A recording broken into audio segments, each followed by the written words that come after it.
One of the most recognisable traits that Rangers play with is the high advanced fullbacks. 9 out of 10 times you'll see Borna Barisic and James Tavernier sit really high, sometimes Barisic a little bit lower. When Rangers have the ball, occasionally they'll maybe drop deep to supplement build-up if they're being pressed really intensely, or if at the weekend, for example, they want to guard against the space the opposition has to play in. But as I say, 9 out of 10 times they provide the width and allow the inside forwards, being normally Kent and Hadji or Kent and Roof if it's more of a 2, to occupy the half spaces and try and make inroads from here. Something that Rangers could do to be a little bit more variable and make sure the opposition have to account for more threats would be something in-game, and that's to invert a fullback. Doesn't need to be both, because I don't think that Barisic and Tavernier play their best football in here. I think they're far too good out wide and have skill sets that are so much more attributed to the natural role of a wing-back, because of their creativity and how good they are in crossing the ball. But what this would allow Rangers to do is, say for a 10-minute period, if they're struggling to get past a deep line, or even a team that's playing slightly higher and they're not making inroads in behind, would allow Barisic to just pull off into this area here, cover the half space, and then allow Kamara to push in and occupy a little bit of the area that Kent was.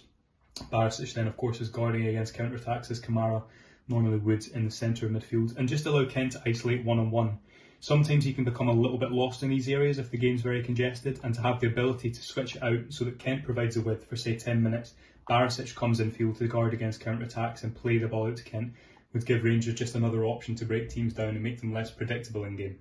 This provokes wider conversation about Kent's positioning, which at times can be a little bit erratic, especially when Rangers are chasing a game. So you've seen it again in the Malmo game, when in the second half there were so many opportunities for Kent to spin in behind and exploit this space, especially with Malmo down to 10 men. What so often happened was Borna Barisic was the one that provided width and went high, and Kent came into these areas and dropped deep and circulated possession and would maybe move the ball over here. But that possession is comfortable for teams who are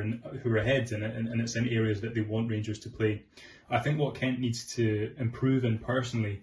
is knowing when in games to stretch teams, and it's something that he's definitely developed more and more of in his time. But in this Malmo game, so much space was available out here, and there were so many opportunities where Barisic could have just held a slightly deeper position, dragged his man with him, and allowed Kent to then get into areas where he can isolate his man one-on-one and really use the attributes that he's known for and he's very successful at. If Rangers are able to, in games when they're chasing games, keep Kent high and sometimes wide, because obviously when they're chasing games, teams are going to sit really deep and block central spaces, they should be able to get more success out of him, instead of Kent just dropping deep, as mentioned, into these areas and pockets of space in front of the opposition to circulate possession. Rangers also occasionally can be far too guilty of over-crossing, especially when they're behind. To give you some stats from this season, they attempted 33 crosses against Dundee United and 38 home tie against Malmo, and often that means that they're not able to make inroads and they're making crosses from deep areas where the percentile of a high value chance creation is so low. Now, Rangers need to get better, I think, in game at adapting to where the space is and hurting opponents. It's something Michael Beale spoke a lot about in his coach's voice presentation, about finding where the space is and being obsessed with overloading and upsetting the defence. What I think that means needs to happen is, say in this example, the Malmo example again, they only had 10 men, but if they were blocking central spaces, Rangers were struggling to play through them, and I think they could have been better at that. But also sometimes it means that perhaps Rangers need to try and go around them. And I think what that means is keeping a Kamara or a Rebo in these positions to protect slightly, or maybe moving them in field, and then allowing a Kent and a Hadji to come out wide, which Rangers do on occasion, keeping Morelos central, and then pushing your Rebo up towards Morelos and Kamara in here,